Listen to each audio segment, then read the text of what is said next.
সোনা, আজকে এমন একটা কাজ করেছি গর্বে তোমার বুক ফুলে যাবে। থাক থাক, আর বুক ফোলানোর দরকার নেই। এমনিতেই 32 ছিল, তুমি 34 করে দিয়েছো।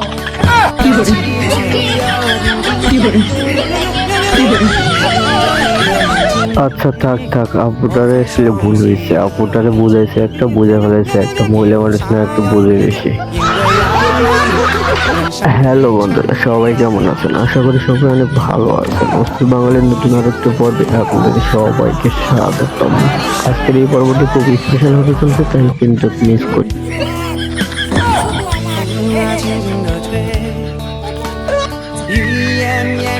দাদি যে এই বয়সে এখন এত কিউট ছিল, তাহলে ছোট বয়সে কি ছিল কিউটের ডিব্বা। আর সারা এলাকার মনে ক্রাশ ছিল, ক্রাশ। সরি মাই ডিয়ার হবু, এই শীতে আমি তোমার জামা হতে পারলাম না।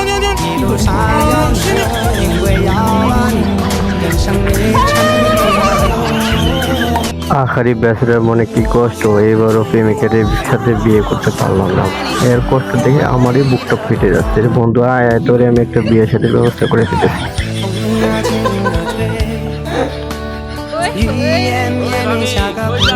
নাম্বারটা দিয়ে দাও। নাম্বার দিয়ে কি করবি? 500 টাকা দিয়ে তোর সিম কার্ডটাই দিয়ে দে। আর নাইলে 500 টাকা না, আমার 20,000 টাকা দেন, করে আমার মোবাইলটা দিয়ে দিই।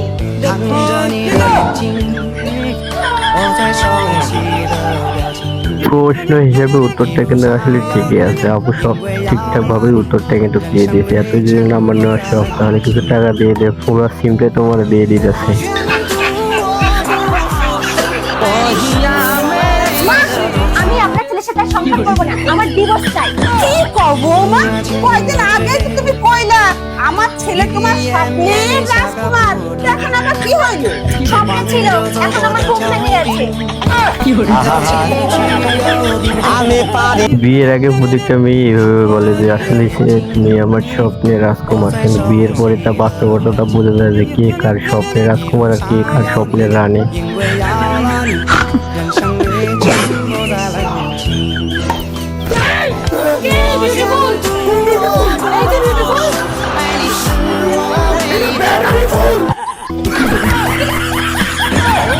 বিয়ের আগে মেয়েরা একরকম সন্দেহ করে, বিয়ের পরে আরেক রকম সন্দেহ করে। আসলে এদের মনের মতে গতি ঠিক বোঝা যায় না। আসলে এরা কি করতে চায় ছেলেদের, যে এখানে বেটারি ভুল হয়ে গেছে, এ বলেছে বিউটিফুল।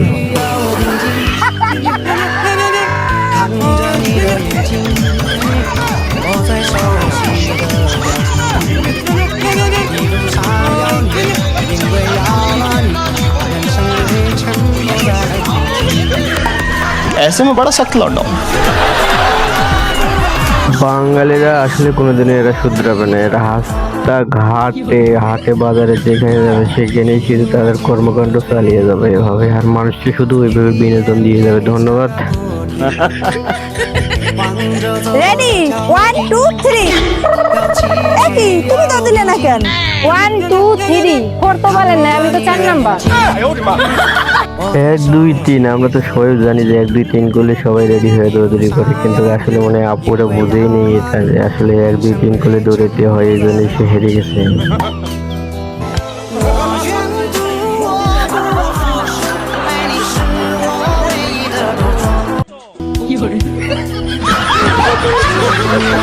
এখন থেকে বউকে আর বলা যাবে না যে আমার কাজ আছে, এখন থেকে বউকে বলতে হবে আমার চাকরি আছে, আমি চাকরিতে গেলাম। ও মা, কি ড্যান্স গো নতুন বউয়ের। ও কাকিমা কাকিমা, কোথায় যাচ্ছ? আরে আমার ঠাকুমা মারা গেছে, আমি খুব ব্যস্ত, আমার কথা বলার সময় নেই। তোমার যেমন এতই তাড়া, গাড়িতে না বসে হেঁটে যাচ্ছ কেন? আরে পাগল, আমি এতটাই ব্যস্ত যে আমার গাড়িতে বসার সময় নেই।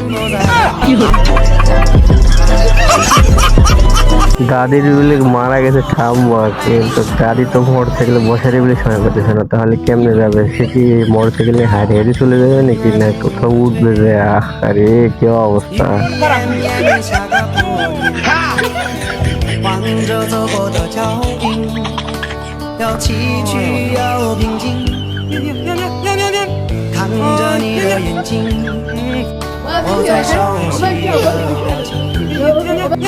বন্ধুরে বিয়ে করার সময় একটু দেখে শুনে করবি। এই ভিডিওটা দেখার পরে যদি দেখে শুনে বিয়ে না করিস আসলে আমি বুঝবো মনে তুই একদম একেবারে বোকা।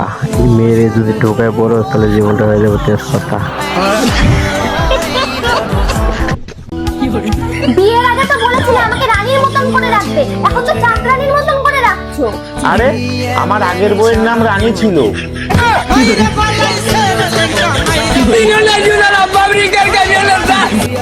আরে বউ, তুমি তো আসলে বুঝো নাই, তুমি না বুঝে আসলে ফান্দের মধ্যে পা দিয়ে দিছো, এই জন্যই তোমার এই অবস্থা। আসলে আগের বউ যে রানী ছিল এটা তুমি জানো না। কিরে আপু, এত পাউডার মারতাছস কেন? আর বলিস না, কালকে এটা এক্সপায়ার ডেট। আচ্ছা,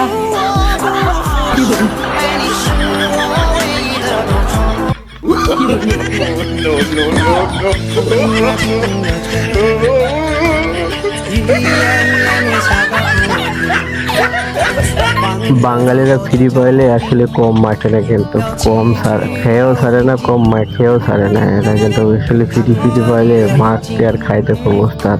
এই জন্য তো 12টা বাজে দিছে একেবারে, কি হয় হোক। আজকে এই পর্যন্ত, সবাই ভালো থাকবেন। আবার নতুন কোনো ভিডিওতে দেখা হবে। আজকের এই ভিডিওটি যদি আপনার কাছে একটু ভালো লেগে থাকে তাহলে অবশ্যই চ্যানেলটা সাবস্ক্রাইব করে রাখবেন এরকম নতুন ভিডিও পেতে। আর ভিডিওটি একটু লাইক দিতে বলবেন না কিন্তু।